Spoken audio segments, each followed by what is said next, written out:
Everybody ready? Okay, here we go. Are you? Yeah, a little bit. Flash, flash, flash. This is the drill. Officer Larry at the bottom of 4. We have offenders fighting in low-line cage. I need 8 responders, supervisors, video camera, medical to the bottom of 4. Control to Officer Lair. You're at the bottom of 4. You have offenders fighting in the O-line cage. You need 8 responders, video camera, supervisor, and medical. Okay, 4, that's clear. 8 responders. 450 to the bottom of 4. 8 responders, bottom of 4. No weapons involved. COP is just administered. Call for additional staff, 8 responders to be staged at Staging in the tunnel. Lieutenant Lindler to control. Control 10. Be advised, I am on scene and now assuming on scene command.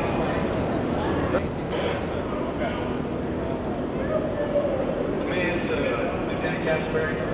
Lieutenant Castleberry, go ahead. Have one of your B responders bring in the restraints and additional crowd control. Clear. Officer Landler is en route with those items. Clear. Command to control, be advised, the offenders continue to fight. No weapons visible. Control, copy that. Offenders are still fighting, no weapons are visible. Okay.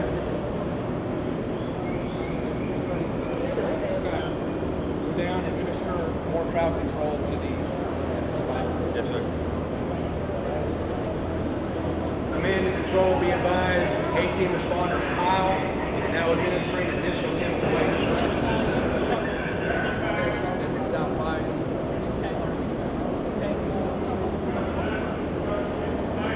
Offenders will stop fighting. Be advised, I need your B response team down here to assist in escort. That's clear. Be responsive for the interactive escort. Control, copy that. B responders are en route to help escort the offenders. They have stopped fighting. Officer Howell, Lieutenant. Be advised, all offenders are secured and released at this time.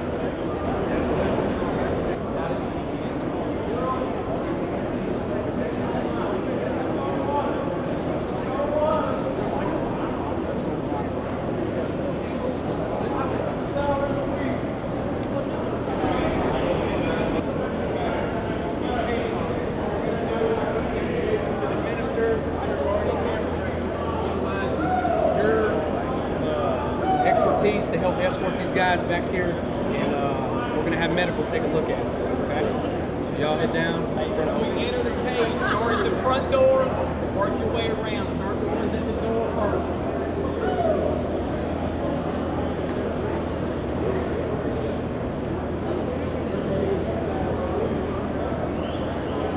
command and control. Be advised, B team, about to start escorting offenders from the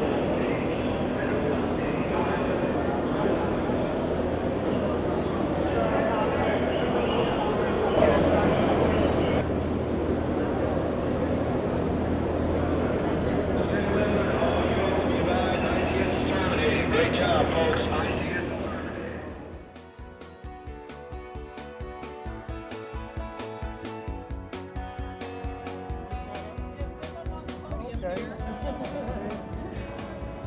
Okay, first of all, once you just recognize the situation is happening, you call for additional staff and give them a clear and concise situation. It's been happening, so you can like get the right amount of people there. And Did you assume command when you first? when I initially got there, I was on-site commander until I was relieved by. So you knew that there was going to be an A team, and they were going to be able to come in Well, fast for you? When we turn out for our turnout every day, people are assigned an A responder or a B responder, and then whatever I call for is what shows up. Or it shows up and nothing more unless they're right in the area. Unless it expands further out, and you get additional Right? staff. You call them in. Correct. Okay, so LT, as soon as you heard the call, what did you do? Immediately proceeded to the area. Obviously there's a situation, offenders fighting. Preservation of life is key, number one. But basically, a lot of it depends on how well the initial incident commander portrays the situation. In this case, he portrayed it very well. I knew exactly what I was running into. I knew if chemical agents had already been administered. I knew exactly what he needed, approximately how many inmates were fighting. And that's the main thing that I look for, in any incident. And I train the staff on is let me know exactly what I need to bring. If we have a lot of inmates fighting, is there a staff member involved? The response is going to be a little bit different with staff involved. But again, got to the situation. Officer Lara briefed me on what exactly was going on. At that time, I took over command. Part of our use of force policy. Took command of the situation. Knew what resources I had available, and basically called for an additional B team due to the amount of offenders fighting. Are you the shift commander? Yes, ma'am. Okay, so for the A team, how many officers did you expect to show up for the initial A response? We typically have 5, 6, 7, depending on staff. We at least have 5 every day. So we know that if someone requests an A-team response, we know at least 5 people are going to show up. If staffing permits, I'll assign additional responders for safety. But with any incident, you have to remember you have a whole penitentiary to run, so you can't have everybody running at once. But at least You don't want that. Yes, ma'am. But this is different than it was not too long ago. Because not too long Correct. ago, you just say, I need help. I need anybody I that need can respond. fight. And how many would come? Fighting everybody. How many people would show up? Everybody. Man, Everybody. Be some crowded. off of places that maybe shouldn't have shown up. Correct. Yes. So it's a very Leaving- controlled process.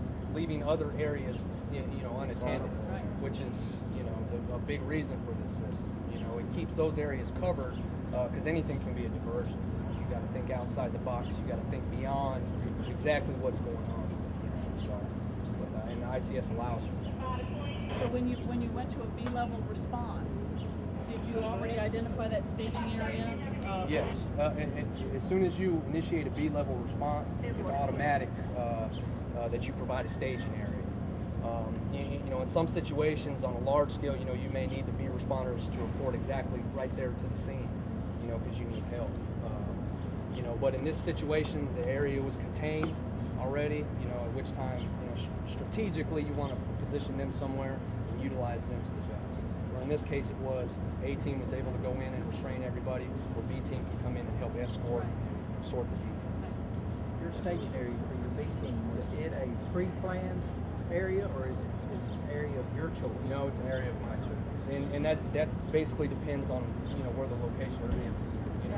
Due to it being in the 4-building gym here, the tunnel served as a great staging area. It's a central location where all B responders can respond. Some of our responders from the lower yard, from textile mill, from media center, and they were able to respond, and that was part of the reason why we chose it. Well, you never know. I mean, depending if you pick a staging area that you want to use all the time, that's where the next incident's going to happen. Exactly. Exactly. So being able to think on your feet, knowing your facility and how many B team responders you're going to expect. So how many people were A-team responders? Raise your hand if you were on A-team. I don't think they're all And the here. B team? No, there's none. And some of you guys that are out of uniform, what's your job? I'm a media center supervisor, A media center supervisor, and your job, sir? textile supervisor. Textile supervisor? Same textile. So it's, B teams are not just correctional officers. B teams can be everybody in the organization, right? In this instance, you actually had another incident going on, right? Yeah, kind real of. one. It's a busy day. Yes. Yeah, it's a So busy you're day. able to do a simulation and a real incident at the same time. Same time. Without Because messing you're up things controlling too the bad. number of Right? responders. Question. Yes, sir. If, when you're in the position of incident commander, say, and not that this would ever happen, but what if communications were having difficulty processing the information and was having difficulty relating that back to you? As incident commander, what do you do?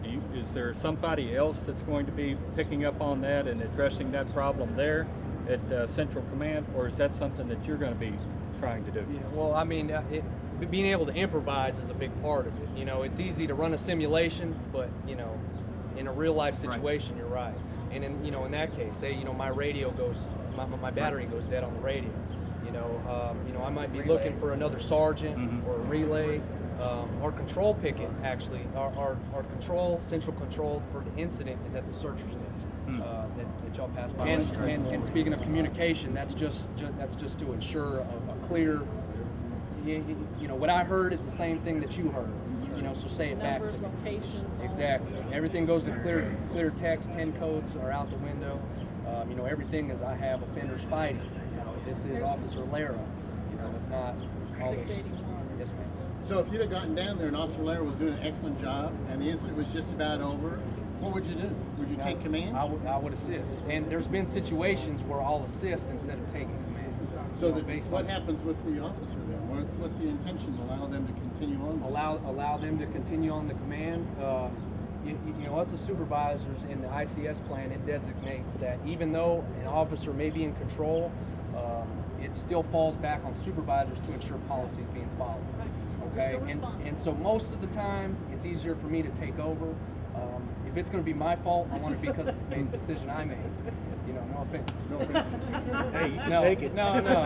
I know, I'm joking. But No, in that instance, the choice is yours, right? Yes, choice is mine. Yeah, if I arrive on scene and he's doing well, and it's almost over, you know, I may assist in helping escort. You know, I may assist in and that's part of training the staff is to make sure even every correctional officer knows what to do, you know, in any situation. What I say, you know, when we activate an A response, it's time for B team to get ready. Okay, if we activate a B response, well, now it's time to start preparing to lock down. Right. You know, I mean, a B response is, you know, something's going on that 5-6 people can't control. Right. So let's go ahead and start ahead of it. making preparations. But and the other thing that's important is what ICS has done is made you plan, right? So being at this unit where you have 5 others, you've got an overabundance of staff. But what about those units that are out there in West Texas? They call a C response. How long is their response going to get there? So they're going to have to make some contacts with local agencies and those kind of things.